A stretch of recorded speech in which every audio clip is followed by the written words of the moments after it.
بسم اللہ الرحمن الرحیم۔ السلام علیکم ورحمۃ اللہ وبرکاتہ۔ وہ لوگ جو کہتے ہیں ہم پر جادو ہو گیا اور اثر ختم نہیں ہو رہا، آج میں آپ کو ایک ایسی دعا بتانے جا رہا ہوں کہ یہ دعا رسول اللہ صلی اللہ علیہ وآلہ وسلم پر حضرت جبرائیل علیہ السلام نے دم کی تھی۔ آپ بھی یہ عمل کریں، آپ پر اگر جادو جنات یا نظر بد ہے تو وہ ختم ہو جائے گی۔ حضرت جبرائیل علیہ السلام نبی اکرم صلی اللہ علیہ وآلہ وسلم کے پاس تشریف لائے اور پوچھا، آپ کو جادو کی شکایت ہے؟ تو آپ صلی اللہ علیہ وآلہ وسلم نے فرمایا کہ ہاں۔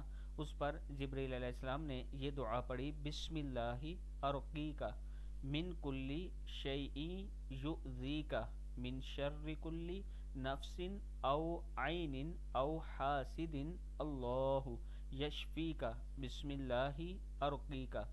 پھر سن لیں، بسم اللہ ارقیک من کلی شیء یؤذیک من شر کلی نفس او عین او حاسد اللہ یشفیک بسم اللہ ارقیک۔ پھر ایک بار پڑھ لیں، بسم اللہ ارقیک من کلی شیء یؤذیک من شر کلی نفس او عین او حاسد اللہ یشفیک بسم اللہ ارقیک۔ اللہ کے نام سے میں تم کو رقیہ کرتا ہوں، یعنی دم کرتا ہوں ہر اس چیز سے جو تم کو نقصان پہنچائے۔ اللہ تعالیٰ تم کو شفا دے، تمہیں شیاطین اور انسانوں کی نظر اور حاسدوں کے شر سے اللہ کے نام سے تم کو دم کرتا ہوں۔ یہ وہ دعا ہے جو اگر آپ پڑھ کر اپنے اوپر دن میں 3 مرتبہ دم کر لیتے ہیں تو جادو جنات کی جو شکایت ہوگی وہ ختم ہو جائے گی، اللہ تعالیٰ کرم فرمائے گا۔